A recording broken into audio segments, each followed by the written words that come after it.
Since we play the Jets tomorrow night, how about a 2-day contract? Let's do it. Okay. What's the signing bonus? Nothing's changed. Rob Gronkowski, one of my favorite players of all time, signing a 1-day contract with the Patriots. How about a 2-day? Oh, what's the signing bonus? Move over Hunter Henry. Here we go. You're tuned in to the Red Zone Blitz. And here we go. The home for all things NFL and college football. Ready?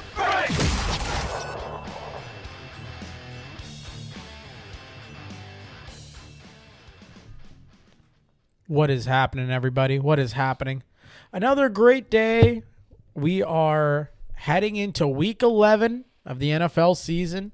I am your host, G. I'm joined by my two co-hosts, the renowned Brandon, what's up? and the legendary. Matthew, what's up, everybody? Fellas, week 11 NFL season, week 12 college football. It's getting dark outside. Daylight savings time is around. Well, it's here. It's not around the corner. It's here. Starting to snow in a couple places. It's snowing in certain places. It's football weather. It definitely is football weather. We're hitting up all sorts of great fall activities. I made chili recently. It was fucking Yeah, delicious. it was damn good, man. Was it? Yeah. It was good, man. It was It had nice spice to it. Yeah. And like a little kick, good heat. I tried my best, fellas. I tried my best. No, I made some chili. It was great fall time eats. What's your guys' favorite food to eat when it's like cold and stormy out and it's the fall season and you've got football on? I'm describing bliss right now. You are. Quite described heaven there, but I love me some chili with some nachos. Yeah, honestly, Chili. chili's up there. you know what? The next time I make chili, we're gonna put them on some nachos. That's how you do it. Honestly, I think that might be the wave. That might be the wave there. Okay, controversial maybe, but I think the Americans have figured out Thanksgiving though, because You there's think? something about like, okay, so Canadian Thanksgiving falls usually the second week of October. American Thanksgiving, which is coming up, third week in November. Third week in November, it's dark. It is seasonal depression. We are on our way there. And they have figured it out. They're like, we have a day dedicated to giving thanks. We collectively come together to have a big meal as a family. It can be a turkey. It can be a pot roast, whatever you want it to be. How about a deep fried turducken? There you go. And you get to watch football all day long. All day. And 3 as a- games. And as a Cowboys fan, It's it's a fucking holiday up here too. I take For it us off. Cowboys fans I up take here, it off work for it's a very good holiday for reason. us too every year. Every year, I have taken, ever since I've been employed, I've always found a way. Either I've called in sick or I've taken it off prematurely to take the Thursday off for Thanksgiving. Yeah, I've just straight up always told my bosses to give me the day off. If they say no, I say, well, I'm not showing up anyway, so you might as well just give me the fucking day off. As you should, as you should. You guys know what I get this Thanksgiving as a Steelers fan? Oh, I got to watch Cincinnati and Baltimore on the night game. Oh, so that's why you're not Perfect. taking. That's That's why why you're working. he's- That's why you decided to work. that's why he's like, I refuse. And you know what? That I mean, night, I'll we're gonna probably- be I'll be here Yeah, watching it. we're gonna be recording Oh, an you episode. didn't get the day off? No, I didn't get that. That's the night game. Oh, I got you. So I'll get he's off gonna work. he's You're gonna gonna join us. He's I'll gonna join join you us while guys. we're all fucked I'll up. probably like get here when the Cowboys and the Chiefs are in like the 4th. Yeah, we're gonna Maybe be overtime. We're Who gonna knows? we're gonna be all fucked up, and Matthew's gonna be like, "All right, I'm here, guys. Let's watch. You know what though? You should catch up to that. We'll have some shots available for you to do every time you swear at the television because you hate the game so much. Yeah, I can't do that. I'll be hammered. We'll be hammered beforehand watching Patrick Mahomes and Jerryland. Wait, have we decided who the halftime performer is at AT&T? I know who it is. Has he announced it already? I think it's Post Malone. Oh, Yeah. And people tell us that we're not that big of a deal. They're like, oh no, it's the Chiefs. Oh no, it's the Buffalo Bills. They're America's team. No, we have Post Malone doing a halftime show that people probably wish he was doing the halftime show for the Super Bowl. Who have I seen? Because I used to go down for the Thanksgiving Day game. Who did I see? I know the first year. I think it was against the Raiders, and I think it was Daughtry. Okay, And yeah. then no, it wasn't against the Lions. That was the Sunday game before. Who did I see? I think it was the Saints. It was fucking country. I don't listen to country, but all I remember is saying that. I think it was Keith Urban. Yes, Okay, Keith yeah. Urban did I went on live stream just to show, and like all of a sudden everyone tuned in, and everyone's like, "I'm so jealous! I'm so jealous!" I'm like, "This sounds fucking horrible. This is dog shit. I don't fucking understand country music. I don't." Man. Oh, man. So, what are your guys' thoughts on Bad Bunny Super Bowl halftime? I just love the drama that it's brought. Yeah. I don't really have It's just funny watching people have this fucking meltdown. It's gonna be entertaining. Like I feel like know it's gonna be better than Kendrick Lamar. Like I'm tired of watching. Like the Kendrick Lamar bit last year sucked. Yeah. I don't even watch the halftime show. I mean, I watched obviously when it was Eminem, Dre. That was Eve, really good. in Rihanna LA, was really good. Yeah. Rihanna was fantastic. Beyonce had a really good one. Prince, obviously. I mean, had a- Prince and if you go back, Prince. I mean, that's just poetic. Yeah. Purple Rain in the Rain. in the rain, exactly. Michael Jackson. Michael Jackson. doing Michael it. Jackson to me is the best. Yeah.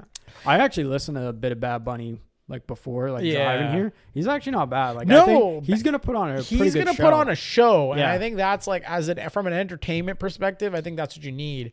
Now, people are gonna be up in arms about everything. Like there's not like it's not. But Charlotte Jones did have something to say about that actually today. Charlotte Jones, daughter of Jerry Jones. They were trying to bait her. They were trying to bait her today. Like they, as in like the news. Like the anchor that was interviewing her, she was trying to bait her into saying like something controversial about Bad Bunny or whatever she was trying to say. But Charlotte Jones is doubled down. She's like, "Hey, look, it's gonna be entertaining. We're very proud." She said, "I think it's awesome. Our Latina fan base, well, Latina and Latino. Is it? If you're describing more than one, is it still Latina?" Or would it be Latino? I think It's Latino guys and Latina girls. Yeah, that's yeah, what but I thought. I think it's Latino. Okay, so If it's a group. so she said our Latina fan base. This could be misquoted, but whatever. Our Latina fan base is amazing. I think when you think about the Super Bowl, you want the number one performer in the world to be there. We're on a global stage, and we can't ever forget that. Our game goes out to everybody around the world, and to get the premier entertainer to want to be a part of our game, I think that is amazing. She also went out to say we have a mixed culture. Our whole society is based on immigrants that have come here and founded our country. I think we can celebrate that. I think the show is going to be amazing. Well said. Are the fucking Cowboys and the Jones family on the right side of a statement for PR for once? Absolutely. You know what? I'll just wait till Jerry gets in next Well, look week at the and fan just base says for the something. Dallas Cowboys. Well, of course, it's predominantly There's a based lot of- off of Latinos. Yeah, there's quite a bit. Dude, there's like, so remember when we went to Texas Live? Texas Live, the Cowboys game. Remember that pregame kind of space out there? I think they call it Miller Lite Garden or something like that. They have a full-time mariachi band Yeah. that is signed up every game from now until the end of the season to perform there before each game. They're like playing music like in the middle of the game. Yeah. And Which like is a Latino. bunch of like Yeah. Mexican people were like getting up and And if dance you've been it. to Texas, which luckily everybody here at this table has, Yeah. you know how predominant the not just the Mexican culture, but Spanish, the Latino culture, people from all sorts of different parts of the Latin countries are predominant in Texas. Like it's big. And I think it's actually really smart marketing from the Jones family, because the next game in Mexico City, when they build that new stadium, the Cowboys are going to play it. I was in Mexico this summer, and the amount of Cowboys being one of the most recognizable logos, and also the Steelers, the Raiders. They love NFL football down in Mexico. So I think it's only a matter of time before you get your Mexico City game between the Cowboys versus the Raiders. You just got to convince Jerry to give up a home game. Well, they're going to probably add one, right? So they're probably going to add a game and be like, all right, Jerry, pack your shit. You're going to Mexico for Could be a like game. a preseason too. No, I don't think so, though. I don't think. No, I you think think. it'd be I think regular? if I'm Mexico, I would be like, I want the real deal. Yeah. Well, I 'Cause mean, they're giving games to Spain's going to get a game this week. Eventually, every team will play. Yeah. Eventually, Oh, whether yeah. they like it or not, even if it's Seattle coming up to Vancouver to play a game here, eventually every team will play some sort of quote international game. It's bound to happen, and I think like Toronto is working hard. Like Toronto MLSC right now, not to sway from football, but MLSC just signed a major deal with WWE, which is huge. MLSC, for those of you that don't know, Maple Leaf Sports and Entertainment. They're a group of companies. They are a major telecom provider. They have a lot of TV channels here. They own the Toronto Maple Leafs, the Toronto Raptors, the Toronto Argonauts, the Toronto Blue Jays, the Toronto FC. I may be missing a couple of Toronto teams that they own, but they own all of them. And they've just signed a major deal with WWE. I would not be surprised. And they just recently signed a deal with the Buffalo Bills. And I wouldn't be surprised to see some sort of game happening in Toronto. I don't know if it's going to be at Rogers Center. I don't know if it's going to be downtown. My biggest assumption and guess is there's a new stadium going into Toronto, and not to sway this and make this a Canadian hockey thing podcast, but my biggest guess is there's a new stadium that's going to go into Hamilton, and this will probably be the embarking of either a new NHL team or some sort of ditch effort that we can to try to get the Bills to play some of their games there, try to get some other like teams involved, have them occupy that space. But the reality is, going back to football, international football is going to be a part of it, for whether the people screaming at their television to get Bad Bunny off of it like it or not. I think that's going to be hard though to get the Bills to leave Buffalo for a game, because they're opening their brand new stadium too, so they're not going to want to give that up right when they open a new stadium. They're not going to want to give up. And I think maybe it can be a mutual like turf game. Like I feel like you look at the lowest concessions, like the Carolina Panthers. Come on, guys. Like they don't need to. They can go without playing one home. I'm sorry to all the Panthers fans, but they're selling tickets for $8, and they have not sold out like 80% of their stadium. So if the where is the stadium as like as where opposed the to residential? like Because it's in Charlotte. For $8, how do you not go to a professional game? But it's also like, are the beers really expensive? Like Yeah, but if tickets are $8, then who cares what the beer I mean, we're is? paying what for hockey tickets? $27. We're paying fucking $27 for a beer. Yeah, for those big ones. Yeah, fuck, man. It's cute. I was just at the Canucks Avalanche game, and oh my god, dude! Thank fuck my buddy gave us his lower bowl tickets for dirt cheap.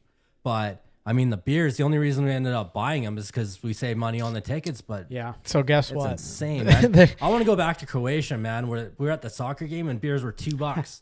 No wonder soccer fans get so fucked up. They can afford it. Hey, Carolina Panthers tickets. They have a spot there. It says TBA. The Carolina Panthers NFC wildcard game. The TBD. The NFC wildcard game.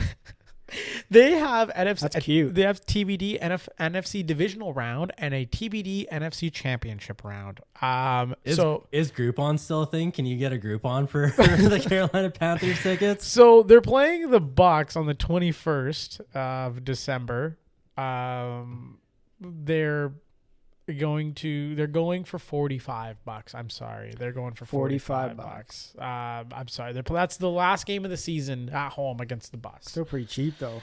Compare that to like Raiders games. Like, what are the Saints driving?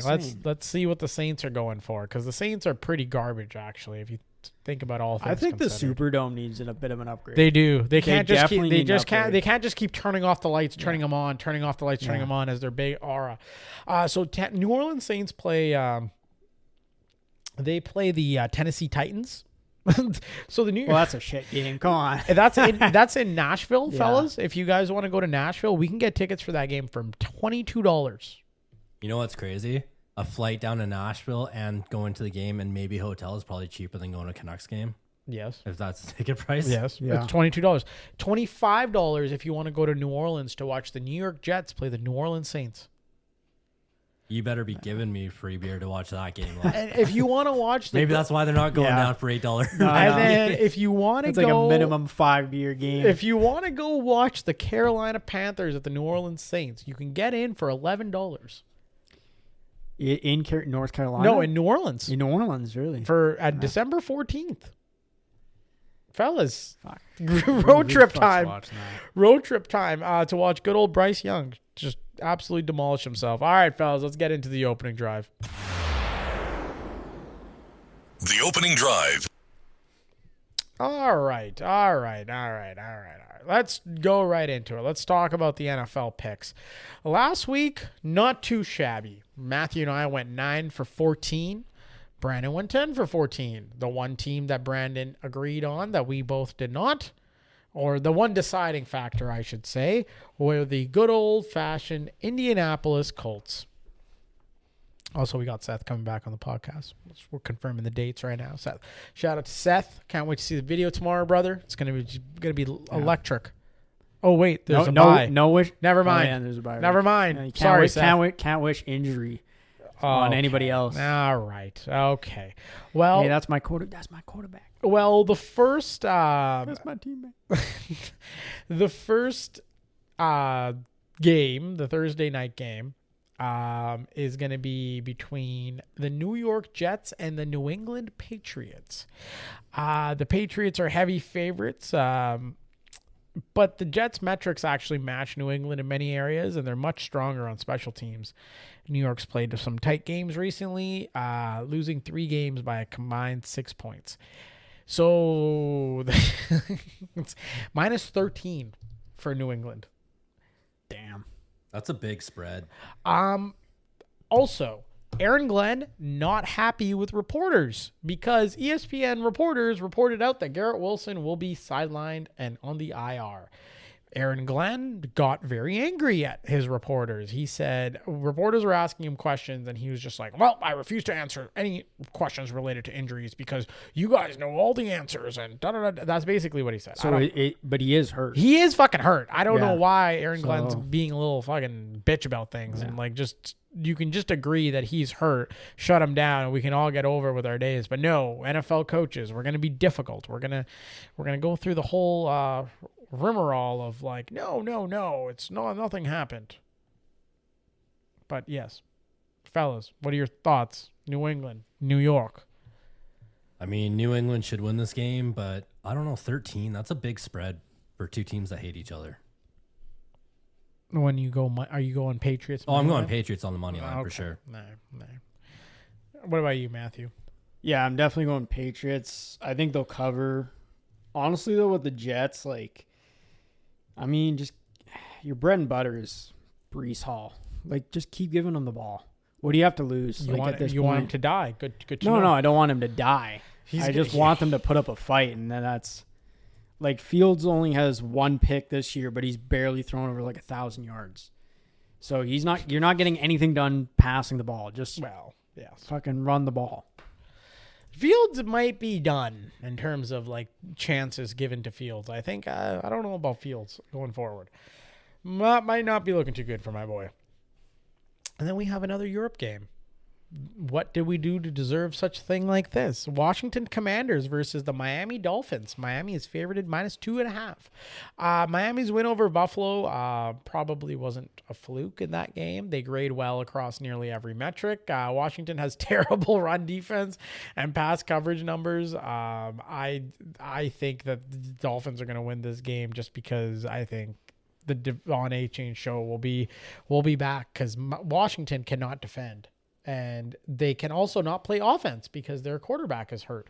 And they have no receivers. And they have no idea who's running the ball. Where are all the reporters that said Bill, the guy with 3 names, was going to be their savior and going to be the next great thing? I'm still waiting for that to happen. It has not happened yet. No, it has not. It's been tough times for the Washington Commanders. I think I'm going Miami on that one, fellas. How about you? Yeah, I think I'm going Miami too. Lovely. Yeah, everything you said, like give A-Chan the ball. Miami should be fine. I think with Washington now, it's like you're 3-7.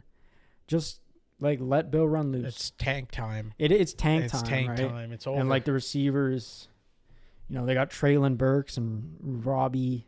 They got Chosen Anderson. Chosen Anderson. They got nobody catching the ball. Fucking band of You misfits. got Zach Ertz dying on every play trying to catch a football. It's not a fun time over there in Washington.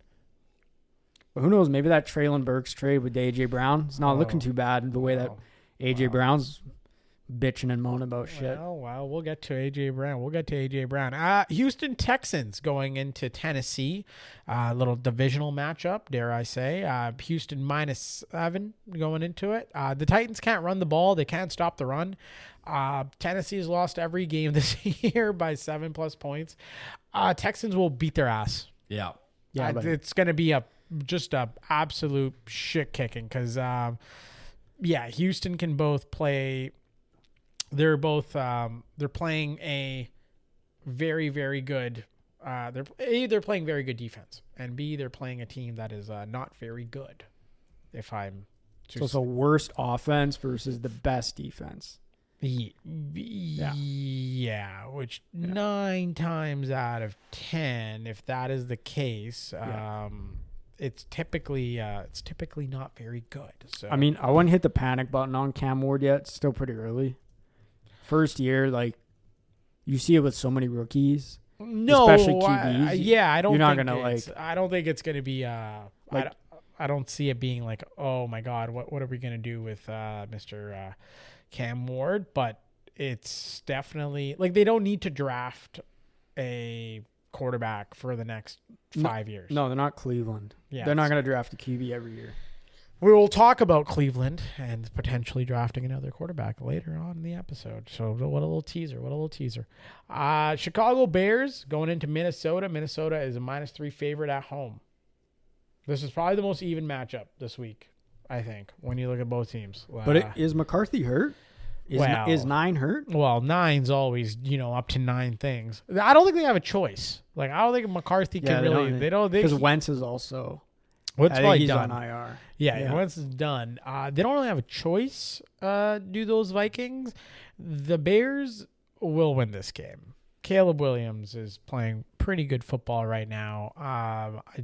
Minnesota has a heck of a pass rush, but that offensive line in Chicago is doing a pretty good job keeping Caleb Williams upright. I don't foresee there being too many challenges for the Bears here. I'm going to say Bears win. Yeah, I'm going to go Bears too. That team's rolling right now. Things are happening, man. It's a good time to be a Bears fan. It's quite a blissful time. Yeah. Matthew, how about you? I think, honestly, if the Bears defense was a little bit better, they'd be like one of the elite teams in the NFL. And I think they're still contending for the top spot in the division, but I just don't think they're there yet. They're not going to beat out the Lions, maybe the Packers. Like, I think DeAndre Swift's also pretty underrated. He's consistent. He's consistent. He's getting like almost 5 yards a carry, so he's doing pretty good. And I think the Vikings should run more with Aaron Jones now that he's back. Well, yeah, he has taken over the snap share. I think 77% of the snap share is going to Mr. Aaron Jones now versus Jordan Mason. So who do you have between the Vikings and the Bears? I got the Bears. Well, there we go. We're all aligned so far, fellas. Yeah. We're all aligned. How about the good old Bengals visiting the Steelers? Steelers are -5.5. So the last time the Bengals played the Steelers, Joe Flacco made his debut and just torched them. The Bengals defense is last in stopping the run, last versus tight ends, and constantly forcing shootouts. I think Pittsburgh probably lost last time to Cincinnati due to a little bit of overconfidence. I don't foresee them making that mistake again. I think the hot seat is on Mike Tomlin as well. Fellas, your thoughts? Yeah, this needs to be a bounce back game for Pittsburgh. So I'm going to go with Pittsburgh. I mean, if you're going to have a bounce back game, there's no better team to have a bounce back game. They need to keep the gap away. Like there's a gap they've built in that division lead. They need to keep that. And I think the best way to do that is by beating your divisional rivals. At home. At home. So I'm going to go Steelers on that one. Over to our Steelers correspondent, Matthew. Yeah, like home game, division rival. You lost to them in a close matchup. The Bengals are like the worst defensive team. They're giving up a shit ton of yards, shit ton of points. Like, I know we're banged up on the O-line and the secondary, but I just think you got to give the ball to DK more, in my opinion, and Rodgers better have a bounce back game. You got to, like, there were so many passes he missed in that Chargers game where they were just like easy passes.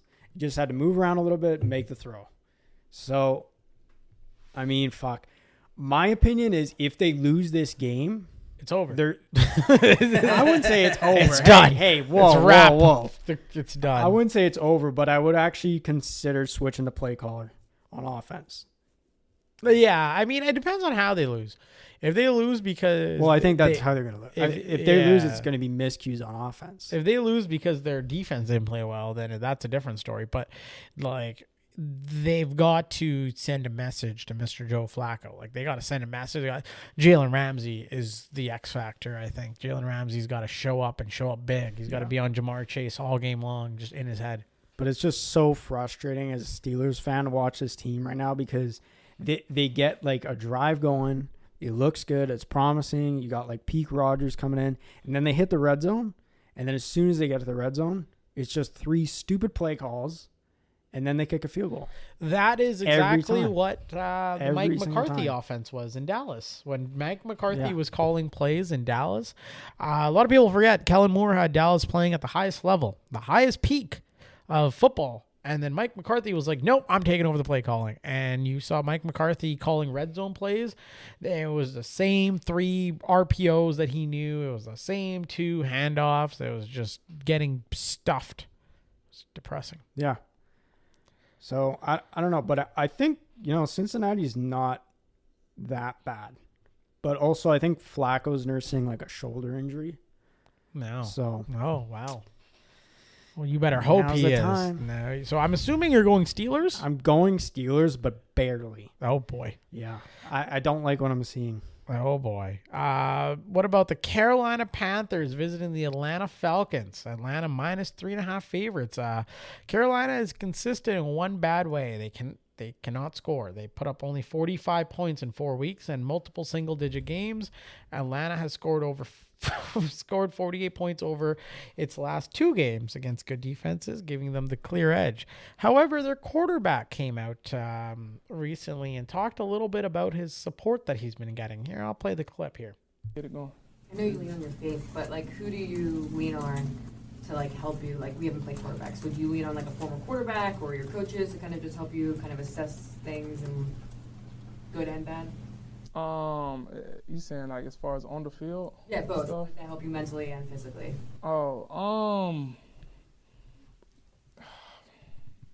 No. Like mentally, like my fiance, she's always there for me. So I know whenever I get home, it doesn't matter how I played, she's always gonna be there for me. She's gonna have a smile on her face and give me a hug and make me feel good no matter what. But as far as like physically, the on the field stuff, it's not nobody that I'll talk to like as far as another quarterback or anything like that. I do have people reach out to me. I do have quarterback coaches though back at home that reach out to me as well. Tell me, hey, like you need to clean this up, clean that up, and everything will be good. So those guys help me as far as that too. So I can shout out them. All right. Loosen up the do-rag. They mean mentally on the field, brother. They don't mean mentally at home. They mean like what? How does the playbook feel to you? Are you good? Are you prepared?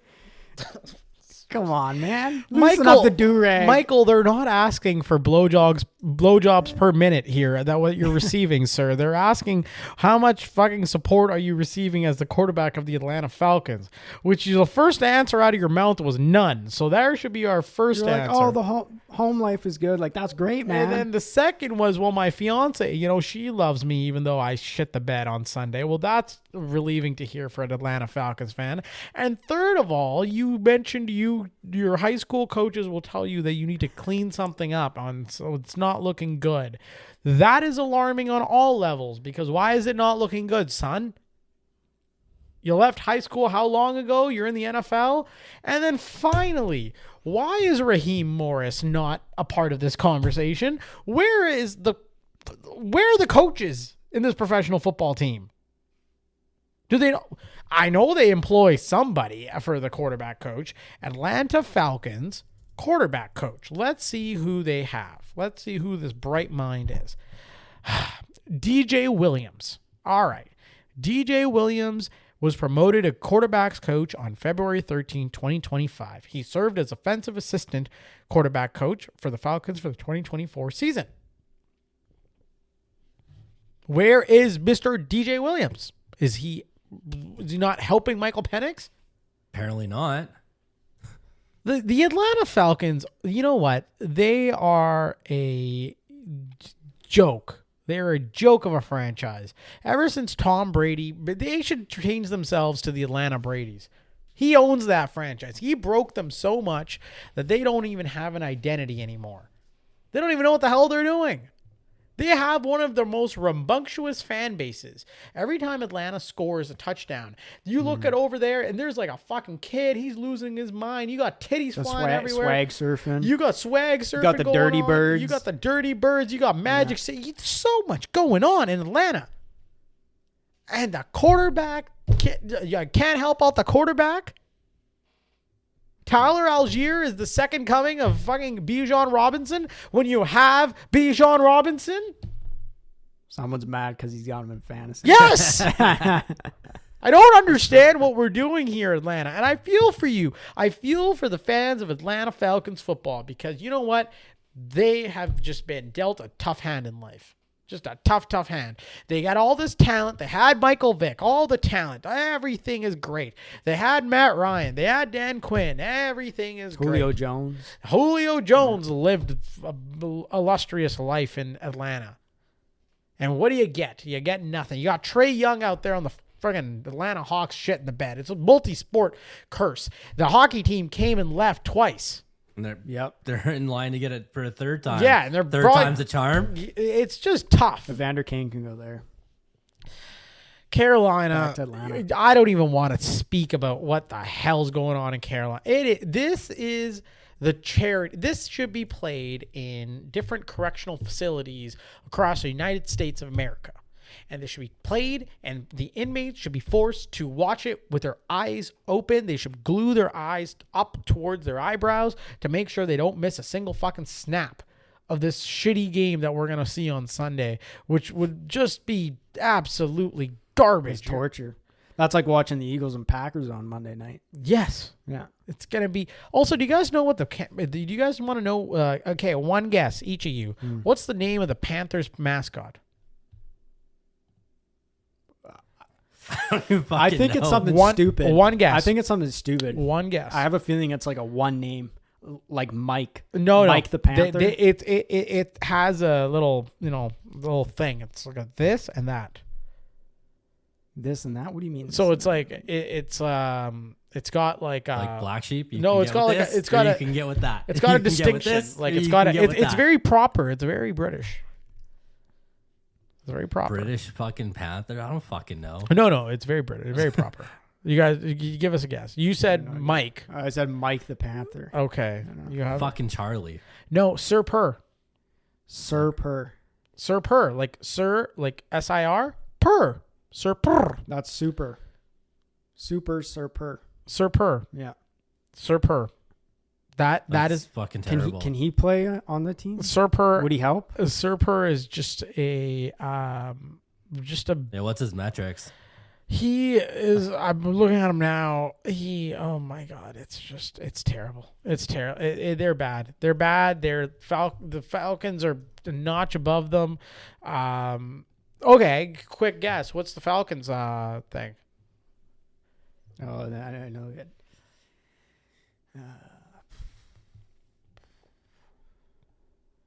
I don't know.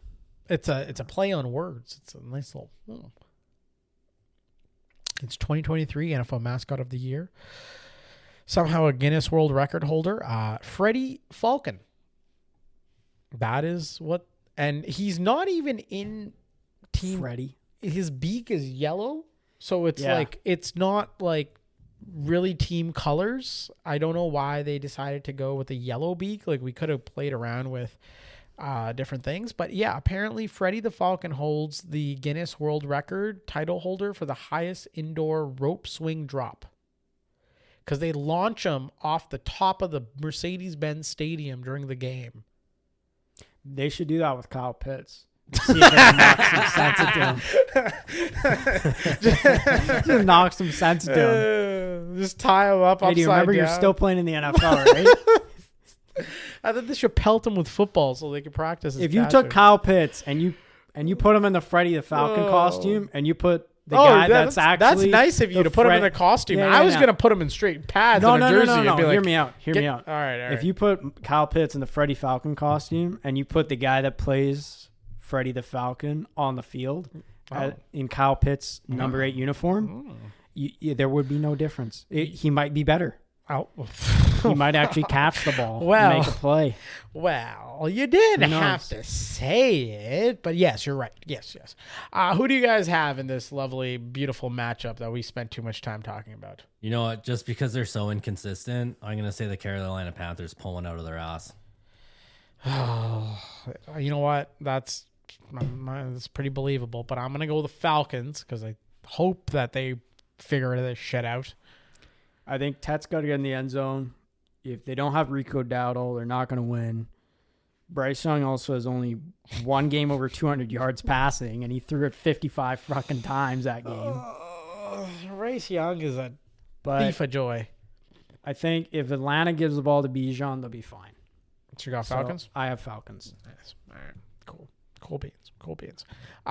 We talked about this in our last episode. The good old Bucks versus the Bills. Bills are at home, -5.5 favorites. It's bounce back as expected, isn't it, fellas?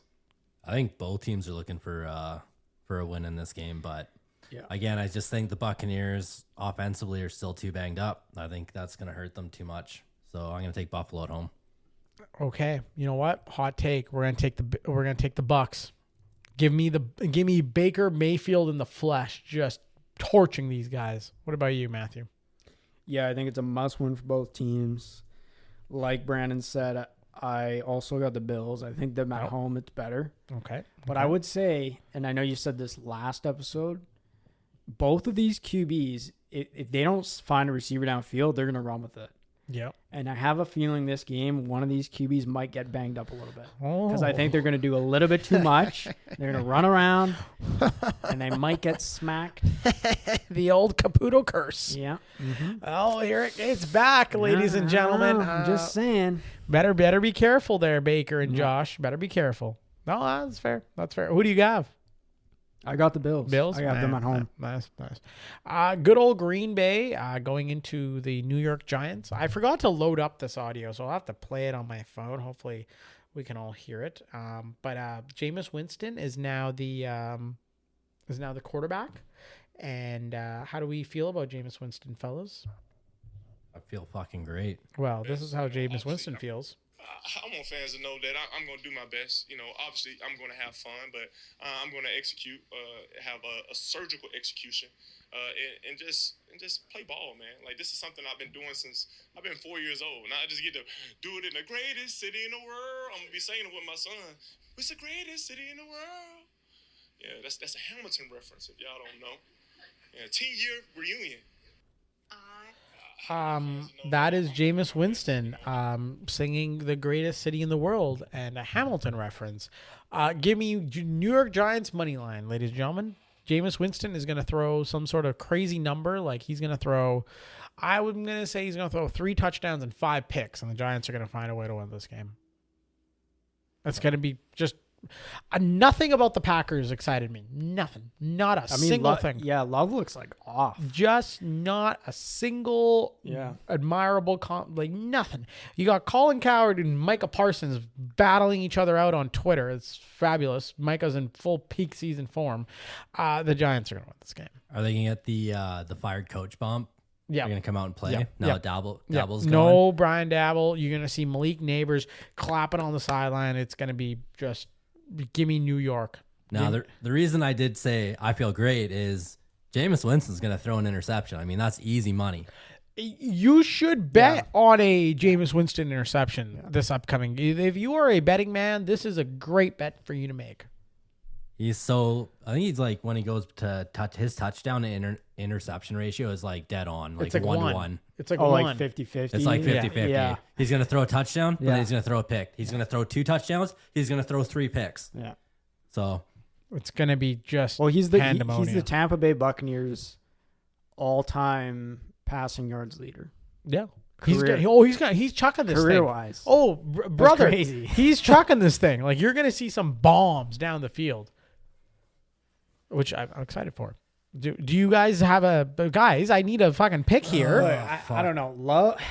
Love hasn't impressed me, and all the receivers hurt. I just don't see Jameis Winston winning this. You're not a believer Sorry, yet. I'm not a believer. Okay, you fucking pick I those don't know. little cheeseheads. look, their offense looked terrible, but their defense is still showing up. So The Giants? No, Green Bay. Oh, Green Bay. Yeah, I'm going Green Bay. I'm going Green Bay. All right. I've picked against the grain here, fellas. I picked against the grain. The New York Giants, please don't let me down here. It's just keep the Packers losing. We need the first round pick to be high. All right, fellas. Moving on. We got the 49ers at Arizona. 49ers are 2.5-point favorites on the road. Arizona lost 44-22 last week. Was very bad. Things were not very good. A lot of it was defense. Like, the defense just ate up the Cardinals. I don't think the defense is going to be much different when it comes to the 49ers. I still think you're going to get attacked. 49ers are going to win this game. Yeah, I'm going to go with the 49ers. No Marvin Harrison either. Harrison's out too, Harrison's right? out. You're you're chucking the ball to Trey McBride and hoping for the best. Yeah, I think 49ers too. I know Kyle Shanahan was saying it was an aggressive practice this week because I think they're maybe going to see if Purdy's healthy enough to play. I think they're lucky though Walter Nolan there is hurt. Yes. And he might not play because he looked pretty good against in that Dallas game. Well, we tend to do that to teams. Mm-hmm. We tend to make their players look great and then they're irrelevant for the rest of the season. But Walter Nolan will definitely make a difference. 49ers also, you know what, they're starting to get a little bit back into rhythm. Their play caller, Juwan Jennings, is starting to look better than he did. Their receiving corps is not the greatest. And then we've also got the good old Los Angeles Chargers visiting the Jacksonville Jaguars. Fellas. Chargers coming off a big win. Their defense has been elite lately, shutting down both the run and the pass. Jacksonville also shut down Travis Hunter for the rest of the season. The Jacksonville Jaguars are still in it in terms of playoffs and in terms of needing to win games. They're right there. They're in it. Now, what are we thinking here? Chargers are -3 favorites. Yeah, I'm going Chargers. I'm actually surprised with how many points Jacksonville put up against the Texans, but against the Chargers, no. I'm gonna go Chargers. Yeah, I think a lot of receivers are injured for both of these teams going into this week, even though I don't think they're going to run it that much because both of their run games, Vidal and Etienne, still not looking great. So not the best. The QBs are probably just going to sling it out there. I think for Jacoby Myers, though, this is your time. You got time to shine, right? baby. Brian Thomas Jr. is hurt. Travis Hunter's out. I think, was it Parker Washington's also hurt? Like, now is his time to like go prove himself. Like, I still have it. I can still ball. Obviously, Trevor Lawrence has to be a little bit sharper on some of his throws. He tends to throw way too many picks. He gets a little silly with it. Hey, last game these guys played, 2023 wildcard game. Jaguars won that game. Comeback late win in the fourth, 31-30. So you never know. I'm not counting them out. In this one, though, I still have the Chargers winning. I just think Harbaugh is probably going to use his football analytic mindset and call up some good plays. So I got the Chargers. 3 straight Chargers there. And then probably what might be game of the week, Seattle going into L.A. Fellas, L.A. is -3 favorites. Well, you know who I got. Well, you're a resident Rams fan, so you're going to go with the Rams. I'm going with the Seahawks. I think the Seahawks they're buzzing right now. Everything's clicking. I saw Devontae Adams holding his back after in between last game, so I'm a little concerned there. Yeah. But the Seahawks, man, JSN and company, I'm all aboard that train. I got like a dogfight in this one. I don't think it's gonna be like a shootout. I think both the defenses are really good. I think the Rams' run game with Kyron Williams will probably be a bigger factor in this one. So for that reason, I'm going to go with the Rams. All right. And we got the Chiefs going into the Broncos. -4 favorites, Chiefs on the road. Denver has matched the Chiefs in most offensive metrics this year and is 5-0 at home. KC is desperate, though. They need to win. What do we have here, fellas? I'm going to go with the Chiefs.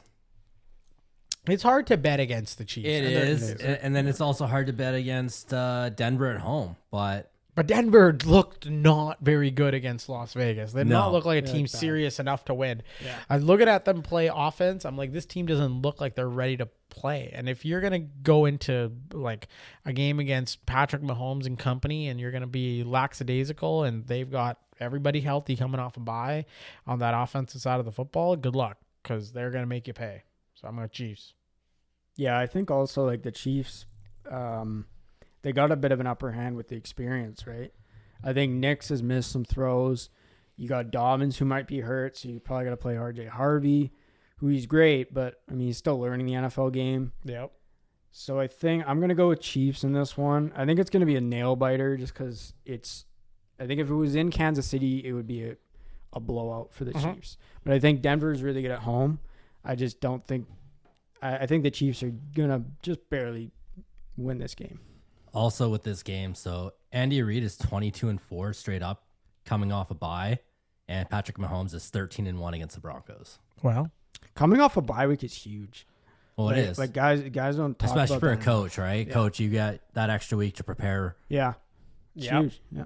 that makes the biggest difference. Almost wrapping up here. Baltimore Ravens going into Cleveland. Ravens are 7.5-point favorites. Before we go into this game, though, let's check in on our folks in Cleveland and see how they're doing. Every time I go on the internet, all I see is a bunch of dudes sitting around going, why are you not playing Shador and why are you about it?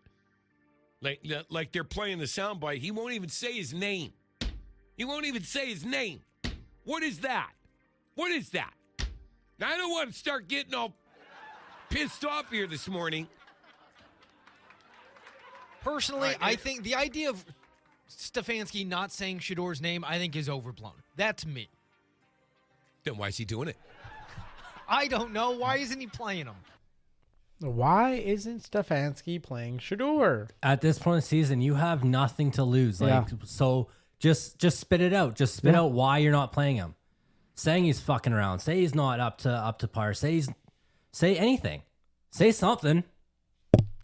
I would hate to be a Cleveland Browns fan right now. I would be fucking pissed.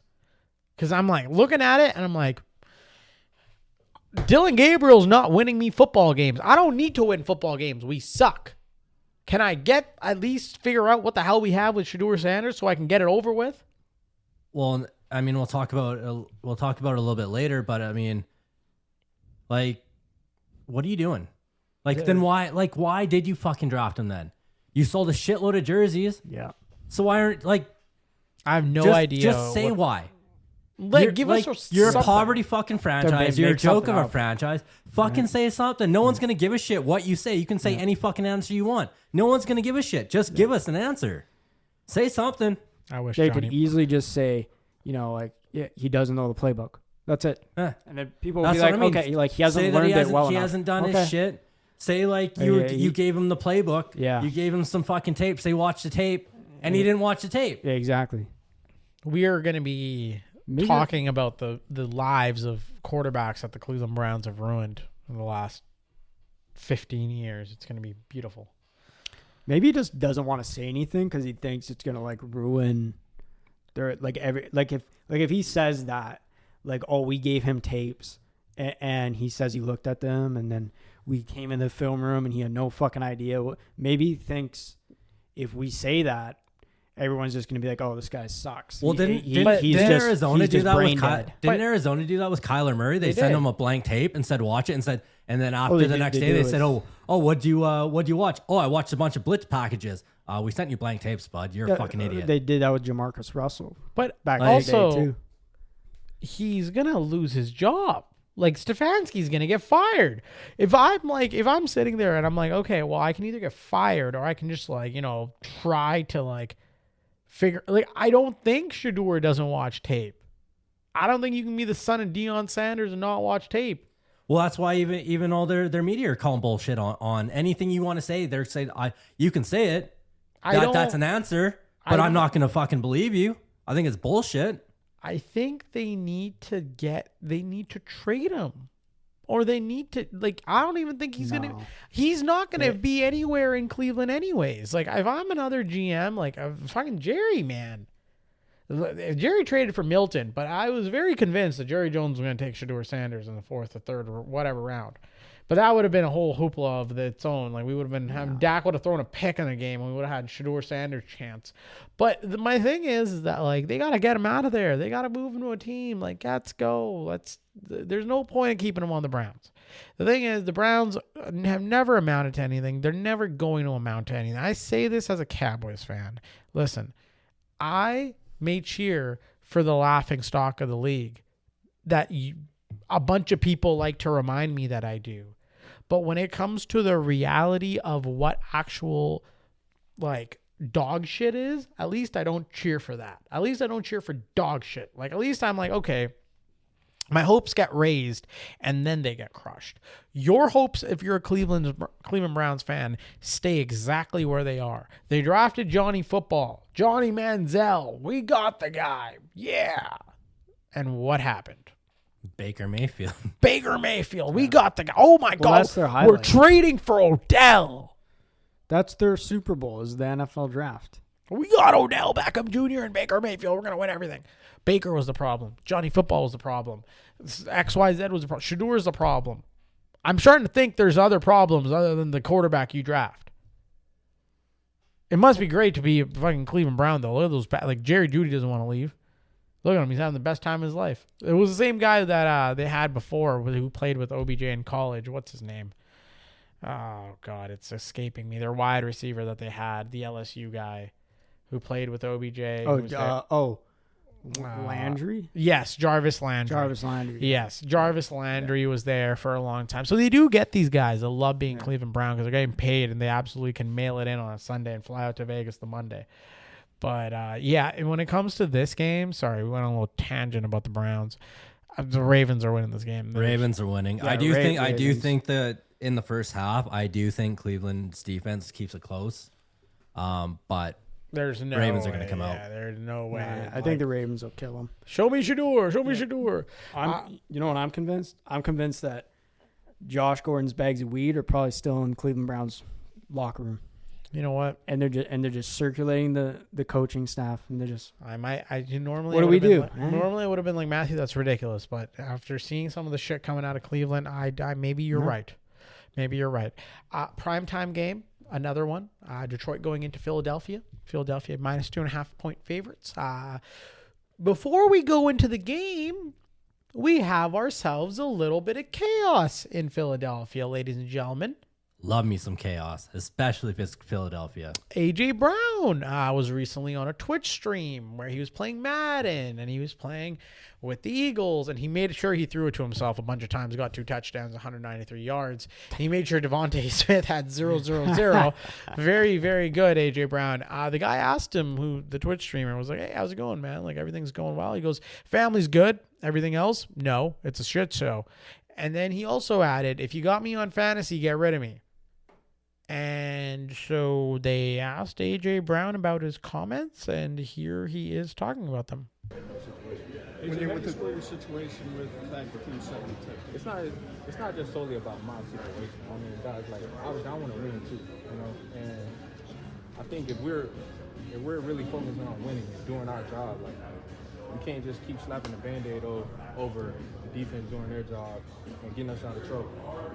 At what point are we going to pick up our slack as an offense that we're so great you know, and that's what I'm getting at. It's not about we're not winning or I don't care about winning. All I care about is next step. No, it's been week after week. Sometimes we're not contributing. We're not doing our job on offense. So you can't just keep slapping a Band-Aid over it and you expect to win late in the year. You think he's gonna go to it and win the year? It's not gonna fucking happen. It's not gonna happen. It's not gonna happen. You know. And last year, what it was. Thank you for the ring, but it's a new season. They adapted. We have to adapt. We have to continue to get better. Thank you for the ring, but it's a new season. Congratulations, AJ Brown. You're a Houston Texan. They are gonna send his ass fucking quick, but my God, I love me some chaos when it involves the Philadelphia Eagles. Those fucking idiots. How the fuck are you that salty? You win the Super Bowl, your team's 7-2. Like, you're that salty. Oh, you don't give me the ball. You don't give me the ball. Like, I love it. I get it. You want the ball. You want to contribute. You want to be a playmaker. You want AJ Brown on your team. The Pittsburgh Steelers need AJ Brown. They need a dog out there fucking AJ around. Brown would be a good Steeler. He would. It would be perfect. All you would need. Why? Because he's a diva? Yeah. No. Perfect. Well, sure. Yeah. But no, he's that mold of like wide receiver that you need. You need a vertical threat that can just go down and. He's a physical guy. He loves the he doesn't shy away from it. He's a physical guy. He can block. Yeah. I'm all aboard the Pittsburgh Steelers. AJ Brown. Yeah. No, he fits. Like we were just talking about. Like you got to have a certain mentality to be a coach of the team. Same thing with players. You got to fit the mold. And I do. I think AJ Brown fits a You Pittsburgh throw Steelers AJ mold. Brown on one side, DK Metcalf on the other side. You can put literally the tiniest man in the middle. Like you can find like a speedster in the middle. Metcalf with Brown. Metcalf with Brown would be two of the biggest dogs on the team. Oh my days. Well, so is his contract like up at the end of this year? Because let's have a gander at Mr. Trade deadline is gone. Let's look at Mr. AJ Brown and see how he's going to get out of this situation here. So, 2026, AJ Brown, they cannot cut him. Well, I guess they could. They'd have $50 million in dead cap space. If they trade him, they'd have $20 million in dead cap space before June 1st. He'll probably get traded next year. But I mean, if he's talking this shit, you don't want him there. So you can trade. He's gonna get traded. So you can trade him in like after June 1st, and he would have. You'd actually save $7 million. It's all about. It's all about his bonuses getting paid and stuff like that. You can't cut him. Unfortunately, Eagles fans, you cannot cut him in any circumstance because cutting him before June 1st, you get a $50 million dead cap penalty. After June 1st, it's $21 million. So, no, you're not cutting him. You're going to have to trade him after June 1st, and that will save you about $7 million on the cap. So, there's your trade that you're going to have to do. He signed his extension in 2024. He signed for 4 more years.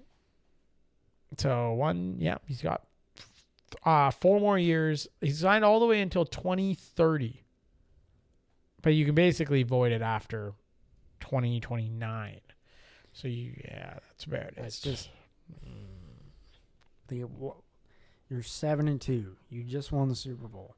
What the fuck are you bitching about? Like, I get it. You're not getting. He didn't care about no fucking Super Bowl. He just cares about team stats. Give me my fucking receptions, dumbass bitch. Jail fucking hurts. Stupid fucking motherfucking. But bitch. I could see if he was mad. I could see if they were 2-7. I heard rumors on the street were that AJ Brown grabbed a meatball sub, hit Big Dom in the head, and called him an Italian motherfucker, and told him to get the fuck out of his face. That was my rumor that I heard, that I completely made up. But I think that's what I'd like to go with. I think I'd have my money on Big Dom. I think I would too. Big Dom probably sit on him. That's it. Call him a cannoli and call it a day. Other rumors are much more trifling. Rumors on the street are that Nick Sirianni's daughter asked AJ Brown to go to prom with her, and he said no, and Nick Sirianni refused to throw him the ball. That sounds accurate. That is also another made-up. That is also another made-up rumor that we could go with. We're getting closer to being believable. Give us that sounds pretty believable right now. Okay. Let's keep going. Yeah. Rumors are that AJ Brown. I'm gonna get into adultery here soon. So rumors are that AJ Brown, his car was towed. And his car was towed because he was at Nick Sirianni's house for Sunday dinner. The food was not accustomed to the Italian ritual of the multi-course meal. As you know, Italians have multi-course meals on Sunday. Yes, we do. As our resident Italian on the podcast. He parked his car in a 1 hour time zone slot. The dinner lasted 3 hours and 45 minutes.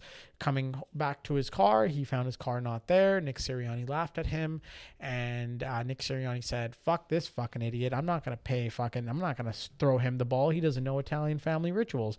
Big Dom said, "Fucking rights. We're not throwing him the ball." And then they got the Mafia involved, and they said they're not throwing him the ball either. So they've been betting the under on AJ Brown. That's been the rumor here. The streets are saying the Mafia has been betting the under. So what you're never saying had the makings of is a they're about boss to get a in call that. from the FBI. That is what I'm saying. I think they should take away the Eagles. I think they should dismantle the Philadelphia Eagles. Howie Roseman deserves to go to jail. Nick Sirianni can work out a plea deal. Let's send his ass to Portugal. Big Dom, you know where you're going, buddy. Back to Sicily. And Jalen Hurts, Jalen Hurts, you're done, bud. And I think that would be my ideal life, really, if they disbanded the Philadelphia Eagles forever and we had a free square known as the New York Giants. Never had the makings of a varsity athlete. They did not. I'm going to make it very short here as I rambled on there. We are going Lions. Absolutely.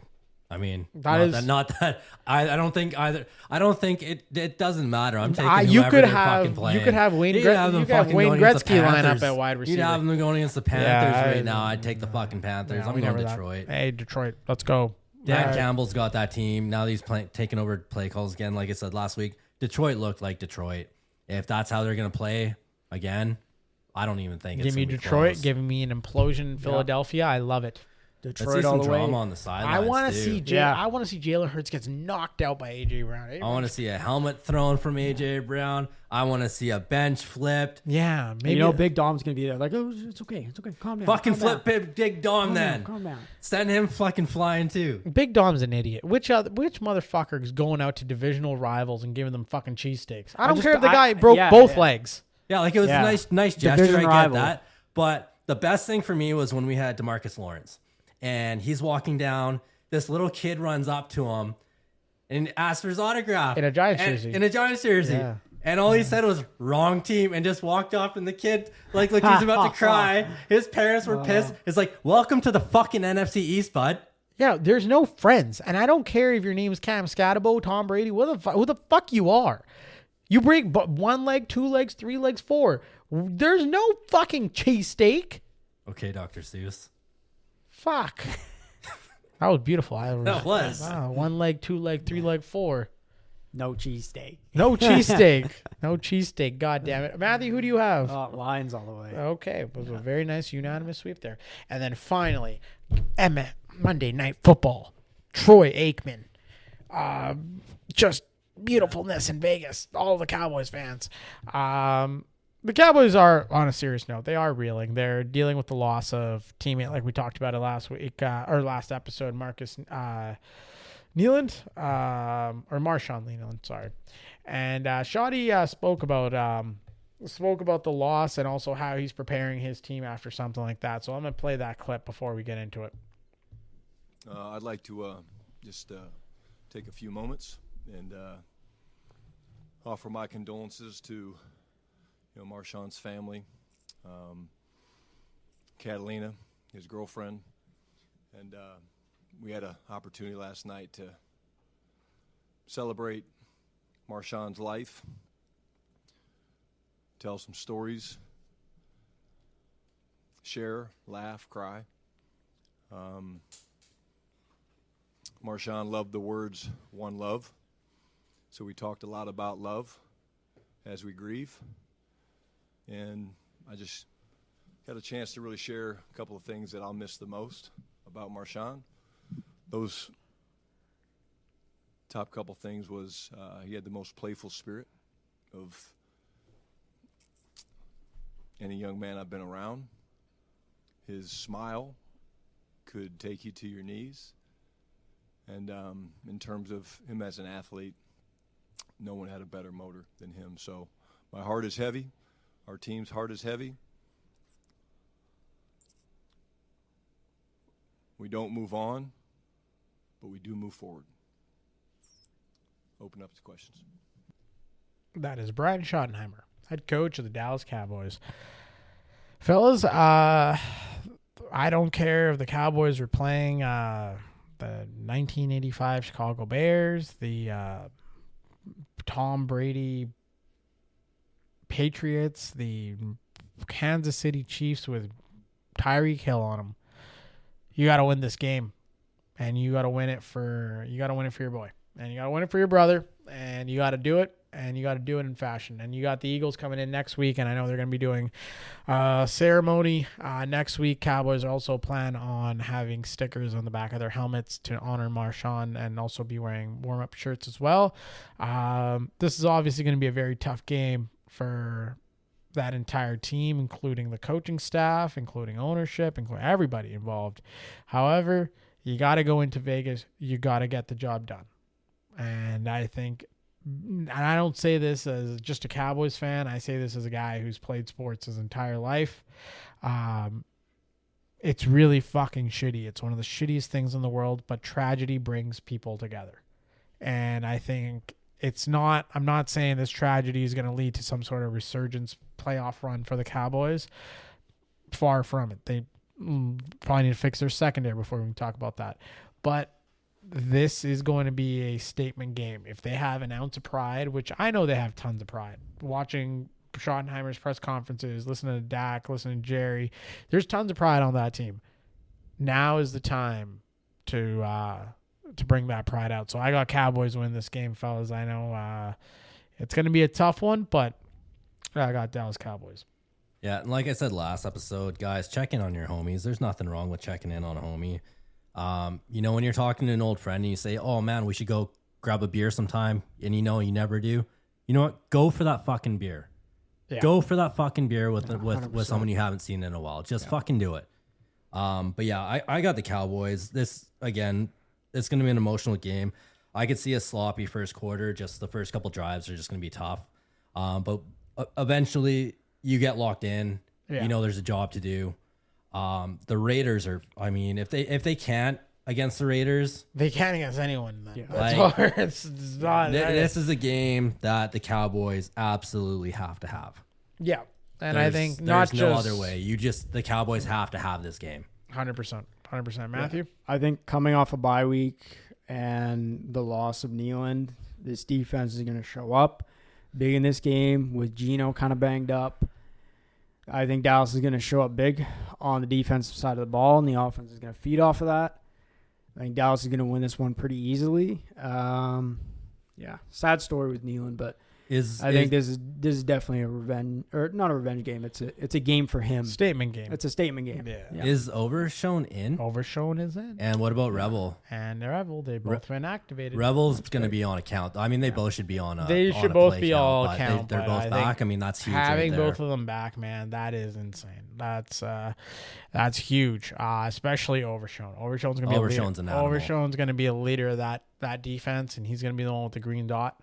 Going forward probably. So I think this is going to be a huge game for both of those guys, but I'm looking forward to seeing what we can come up with Overshone. Awesome, fellas. Awesome stuff. Moving on.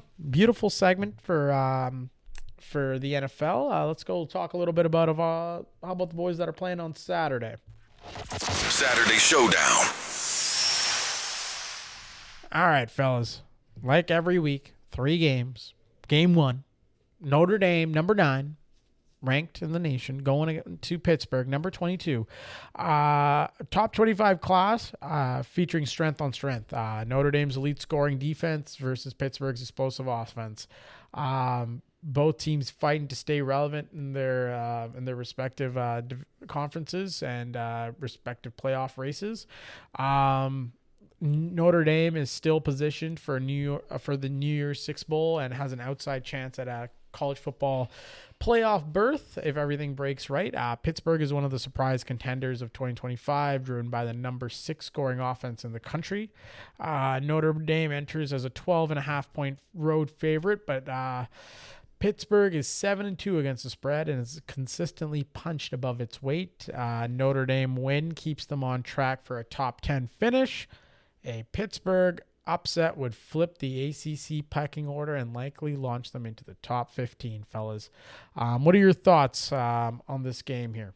Well, first off, did you hear what Pitt's coach Pat Narduzzi said? No, what did he drop on us? So someone asked him if it was a must-win, and he quoted said, "Absolutely not a must-win. It's not an ACC game. I'd gladly get beat 103 or 110-10 in that game. They could put up 100 on us as long as we win the next 2."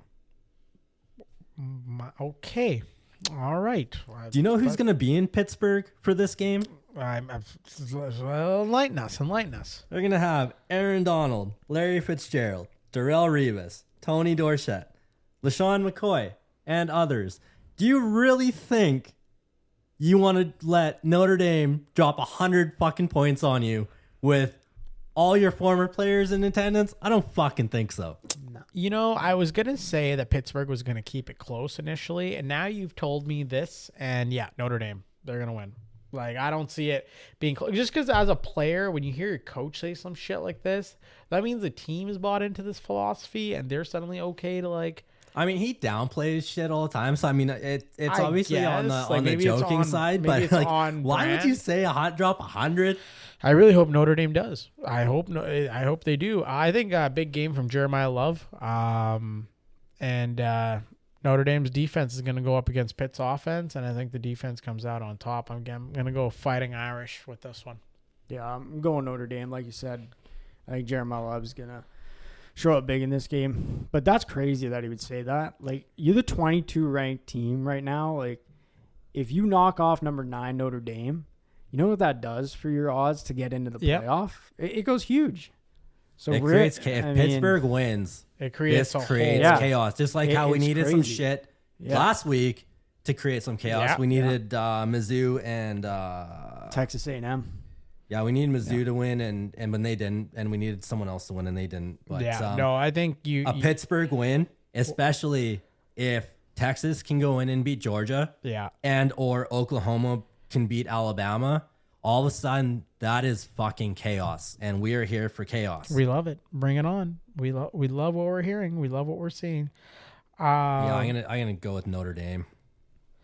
All right. Second game, fellas. We got number 11 Oklahoma versus number 4 Alabama at home. Oklahoma going into Alabama. This is the SEC game that could shake up both the conference race and the college football playoff. Oklahoma looked dead after losing to Ole Miss, but they've rallied with wins over Tennessee and a soft Missouri LSU stretch.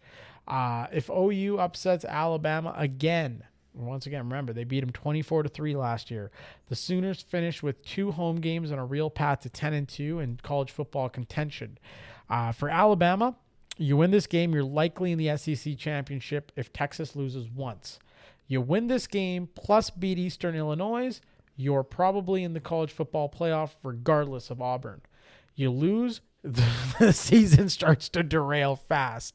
Talk about a game that could mean chaos. It's basically an elimination match for both of these teams. Why Oklahoma can win? I think the Sooners win when their defense front dominates. They're great against good passing teams. The pressure is elite when they're on. 4 sacks versus Tennessee, 6 sacks against South Carolina. Their only loss, Texas and Ole Miss, came in few games when they didn't generate multiple sacks. Alabama's pass protection has been shaky. Not bad, but not SEC elite. The key angle here for me is if Oklahoma pressures Ty Simpson, the Tide passing game collapses.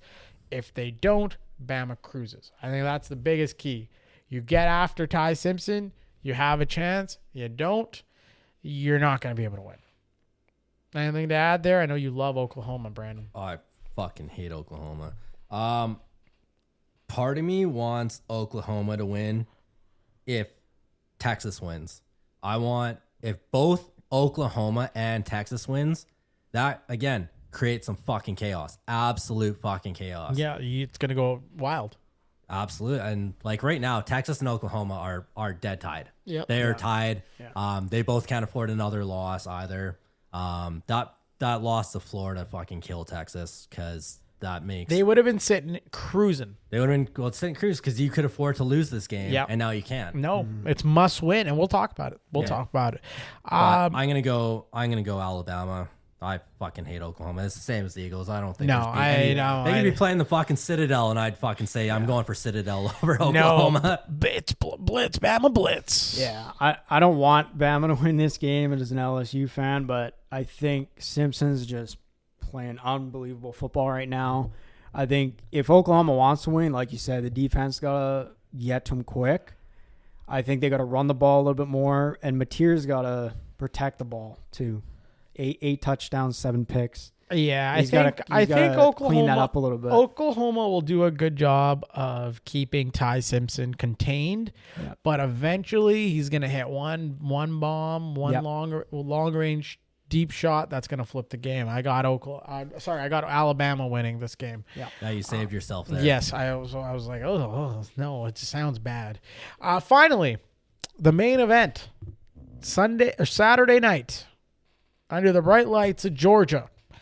Number 10, Texas, going into number 5, Georgia. The game of the week, ladies and gentlemen. If Alabama loses to Oklahoma and Auburn, this is the simple version. This is the simple stakes I'm going to do it. There's a lot more at stake here than just this, but we'll do it just for implications on standings. You know what, Brandon? I think we need another beer. I think we need a beer up before this one. I think this is going to be this. I've never looked more forward to a college football game than this one here. So I'm going to, really enjoy the visit to Georgia here that I'm going to try to take you guys on. Once again, for those that don't know, I went through a bracket this summer. I picked my college football team. I went through all the teams. I looked at all the jerseys. I looked at all the logos, studied all the history, went through a whole bracket. You check it out. Check it out. One of our past episodes. You'll find it. You'll find it. And I landed on Texas. And my God, what a absolute shit burner of a ride it's been so far, just like I imagined. Now, if Alabama loses to Oklahoma or Auburn, Georgia is in the SEC championship with a win. If Texas wins out, this means Georgia and Arkansas, and then they beat Texas A&M. They can still reach the SEC title game, but they must win out to stay in the college football playoff hunt. If Georgia wins, it essentially locks them into both the SEC title game and the college football playoffs. No matter what, this is one of the biggest SEC games of the year. Now, how can Texas win this game? Lay it on here. Let's go. All right. That is for the good old Texas Longhorns. Texas has become a gritty, survive, and advance team. Now, a lot of people, they'll never forget this, that Texas was ranked number 1 going into the season.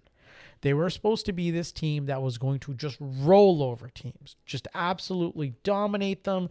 Arch Manning was going to go out there and just kill everybody. Perfection up and down the field. Turns out they're a little flawed. We got a little inconsistent offense. Brandon and I almost ripped ourselves apart watching the first game against Ohio when the play calling was the same play calling that we were calling from our seats here, all the way in Canada. Sark. Inconsistent offense. Shaky run game. You get the good Arch game, you get the bad Arch game. But they've rattled off 5 straight wins because their defensive front is lights out. Number 1 in the nation in sacks. Number 2 against the run.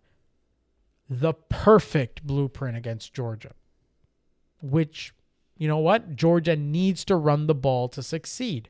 If Texas can contain Gunner Stockton and force Georgia to win through the air, if Arch plays clean and the defense controls the trenches, Texas absolutely has a path. Now, the Bulldogs, who were in my final bracket, they were there. They were in there running around with their Bulldog, Ooga. who I think is my wife's favorite mascot. She always talks about the video where Bevo attacked Uga, and she always brings it up, being like, "How did they let Bevo get near Uga?" And I'm like, what was Uga doing near Bevo? I was gonna say it was the other way around. They brought Uga. Yeah, in. what the fuck was Uga doing near Bevo? Wearing a red fucking jersey. Yeah, you gotta know better than that. Now, why Georgia can think they win?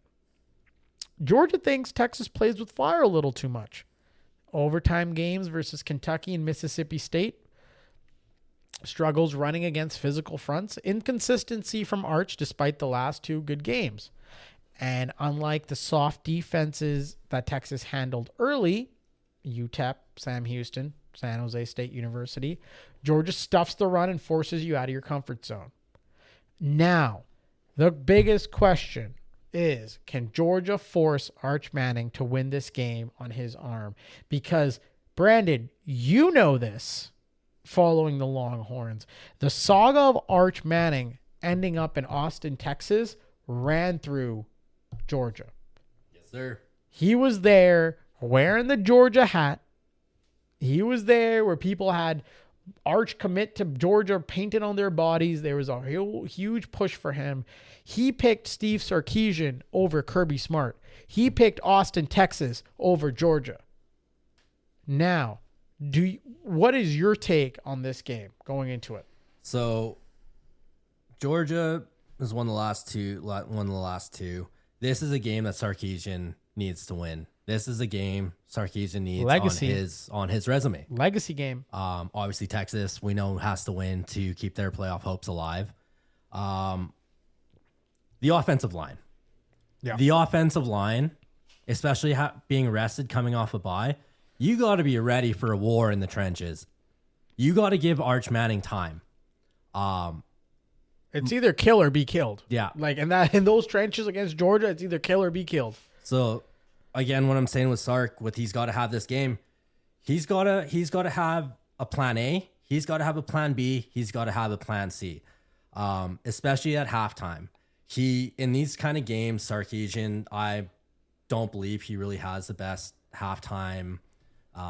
Making the adjustments. No, there's the adjustments. Like, the thing is, I think Sark goes into it with a game plan, and sometimes you watch him, and I've watched him this year very closely, and I've watched lots of Longhorn football. Why I signed up for this, I don't know, but I have, and I watch it religiously now, and I watch throughout the week, is when Sark goes into a game, he goes in with a game plan, and very rarely does he waver from the game plan. If we're going to pound the rock, we're going to run it, even if he knows that his offensive line cannot provide gaps for his running backs.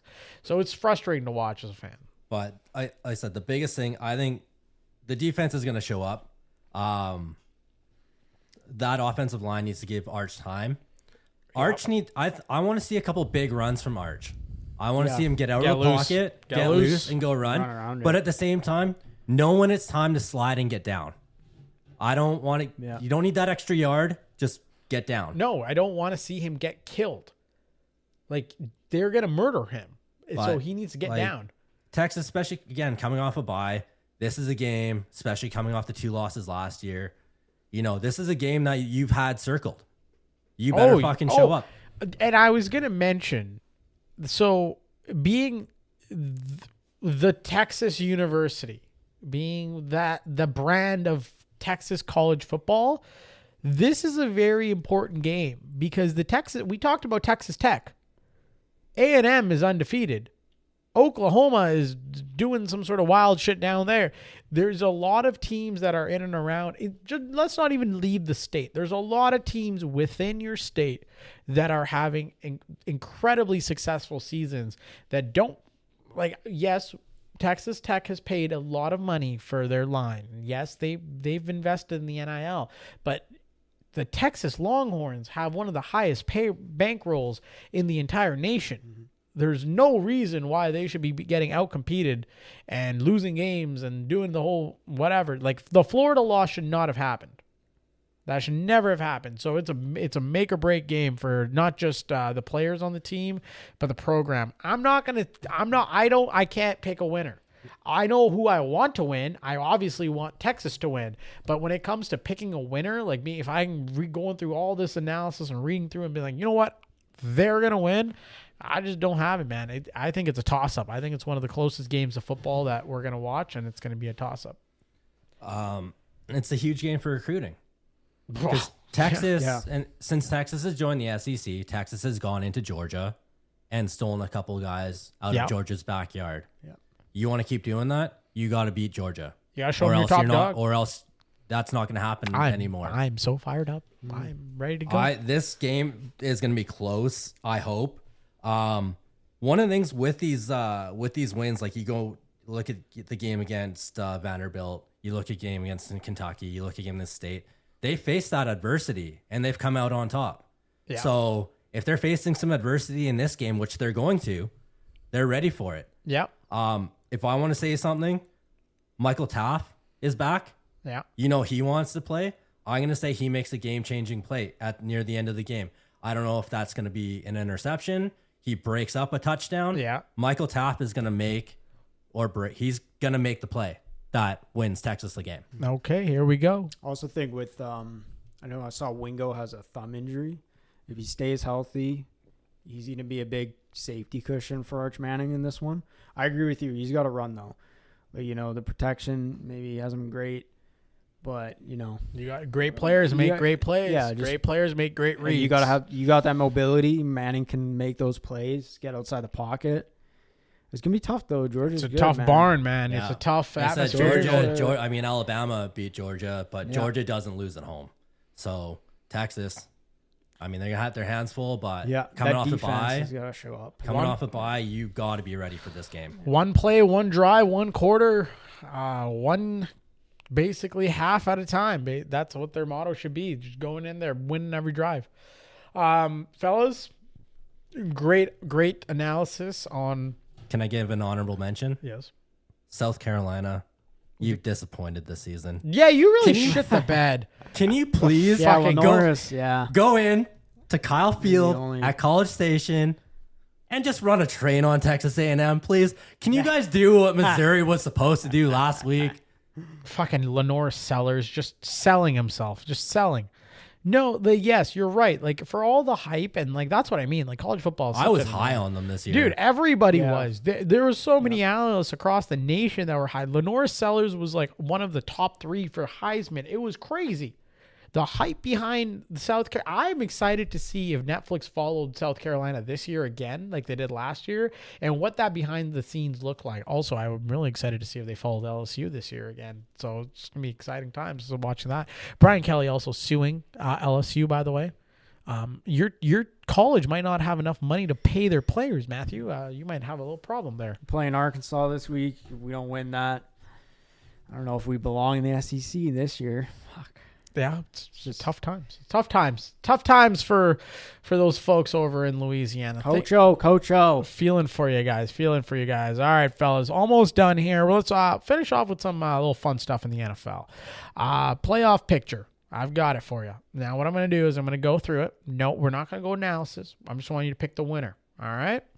The divisional round, you got 2 teams with a bye. You got the Eagles in the NFC and the Colts in the AFC. Lovely. The Eagles have the bye? And the Colts have the bye. Just fucking fuck me. The wild card round. Okay, so you got the number 7 Jacksonville Jaguars going into the Broncos. Brandon. Broncos. Matthew.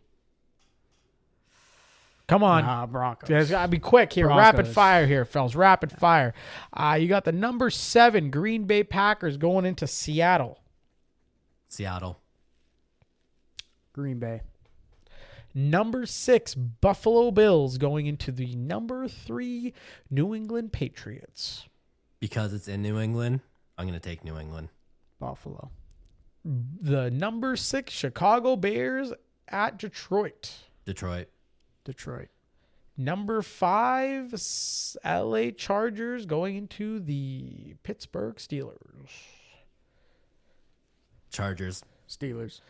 Number 5 LA Rams visiting Tampa Bay.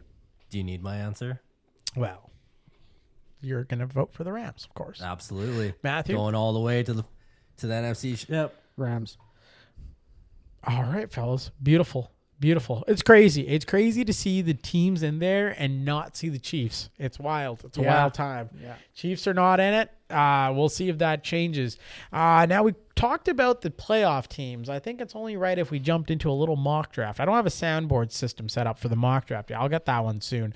Probably like a sound of a tank, basically, before all the teams tanking.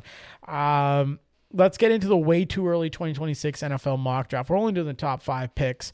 Current draft order, no projected trades, just straight chaos. Here's how the top 5 shakes out. We got the number 1 pick going to the Tennessee Titans.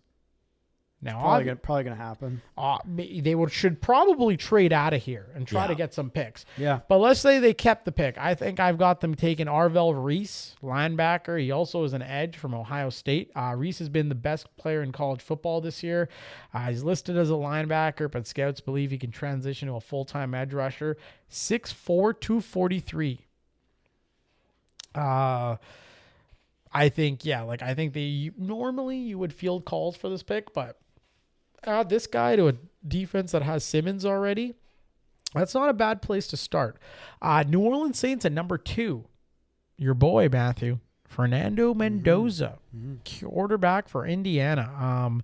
They might be talking themselves into Tyler Shuck, but let's be real. Unless Shuck turns into Brock Purdy with wheels, New Orleans is probably taking a franchise quarterback here, and I think Kellen Moore makes a splash and takes his guy that he can build around. Hot take with this one. Oh, no. Saints trade out. Oh, God. So they don't keep number 2. Go down a bit. Oh. You know who the offensive coordinator of the Saints is? Doug Nussmeier. Oh, and they go get Garrett, Louisiana boy. Well, Louisiana team. That makes sense. And they can get good capital out of a second overall pick. Matthew, I think this may be I don't know. okay. So when we started this podcast, my 2 co-hosts, they were very new into the podcasting journey, and you could sense the little timidness in their voice as they talked, and hearing the growth coming out of them right now, as Matthew probably projected, one of the greatest things for Saints fans all around the country. Yeah, they would love that. Listen, we're going to clip this. This is going to be blasted on TikTok, Instagram, Twitter. So one more time, Matthew, what do you think the draft strategy should be for the New Orleans Saints, who pick number 2 right now? I think if the Saints have number 2, the number 2 overall pick, I know a lot of people are thinking Fernando Mendoza. Maybe they want Ty Simpson. They want to go QB. I'm telling you, you got who's the head coach? It's Kellen Moore. Yep. You got Kellen Moore, yep. QB guy, and then you got the offensive coordinator, Doug Nussmeier. Yes. Father of Garrett. Well, the star quarterback of the LSU Tigers. You trade down, you get capital from the second overall pick. My God. You maybe bolster up the offensive line. Maybe you go at defense. You need help everywhere at this point. Maybe even dump Kamara. Oh, God. And get something out of Kamara. Or dumping everybody. And then you go get Garrett Nussmeier later in the first round. Bang. Or maybe early second. Oh, my days. Just a masterclass right there. Masterclass. You don't want to hit our lines, Saints fans, if you're out there. But what do you guys think? What do you guys think of that plan? And also LSU fans. Number 3, our familiar friends, the New York Giants. We've got them taking Carnell Tate, wide receiver, Ohio State. Giants don't need a quarterback. They've got their guy. But what they don't have is another weapon next to Malik Neighbors. Enter Carnell Tate, 711 yards, 7 touchdowns, almost 18 yards a catch. He's not wide receiver 1 in this class, but he's pretty damn close. So that's what the experts have the Giants taking at number 3, which I don't doubt. Like, that's not a bad place to, give Jackson Dart some more options. That might be a good thing. You see how the number 1, like the wide receiver breakdown works out in Dallas pretty well. Maybe you need something going out in New York as well. And number 4, the Cleveland Browns. Any guesses? Any guesses on position? It's got to be a quarterback. Dante Moore, quarterback from Oregon. They got a decision. They can either go Ty Simpson or Dante Moore. Let's just say they go Dante Moore here. Younger, ascending, more upside. 1884 passing yards, 19 touchdowns, mobility, accuracy. Still only a sophomore. Yeah. They'll get a QB in the second round, too. Yeah. It's going to be great. It's going to be all fine, Cleveland. And finally, the New York Jets. They settle for, which is quite a settlement, Ty Simpson, QB in Alabama. Maybe the most efficient quarterback in college football. 2,461 passing yards, 23 touchdowns, and only 1 interception. He doesn't have the ideal size, but who cares? The Jets need someone who can throw a football properly. You pair him with Garrett Wilson, A.D. Mitchell. You've got Breece Hall still there. You might be looking at a little functioning unit there, I say. In New York, no. Never that. I mean, Jets fans will throw a parade for anything at this point. That clip of that little kid. The guy's like, what are your thoughts of the game? And he just comes up and he's just like, you know what? I'm not going to say it. Fuck it, I'm going to say it. I fucking hate this team. I was born into it. I'm always going to be a Jets fan. I fucking hate this team. Oh, man. Mic drop. All right. Well, fellas, week 11, NFL on the horizon. Beautiful times. Another great episode. We'll be back again next week. We might be back a little earlier, actually. We might be back. You might hear a live podcast where we might catch the end of the Eagles-Lions game, where we live react to probably some sort of debacle that the Eagles have put themselves in. If you guys don't follow us, hit us up, Red Zone Blitz Pod, X, Instagram, TikTok. You can also email us, redzoneblitzpodcast@gmail.com. We've got your submissions, ladies and gentlemen. And ladies, we have your submissions. There is a freaky submission. A freaky submission that we will be reacting to. We're going to try to do a mailbag episode. Maybe we might do one next week. We might drop one next week, depending on how the flow of things go. Until then, fellas, any message for the folks at home? Check in on the homies. That's a good one. Go get a beer with your homie if he needs one. Okay. Well, and what about for the people that are married? Marriage advice. Quick. One-liner. Go. God damn it. Take your wife out on a fucking date. Okay. Well, that's good. Make time away from football.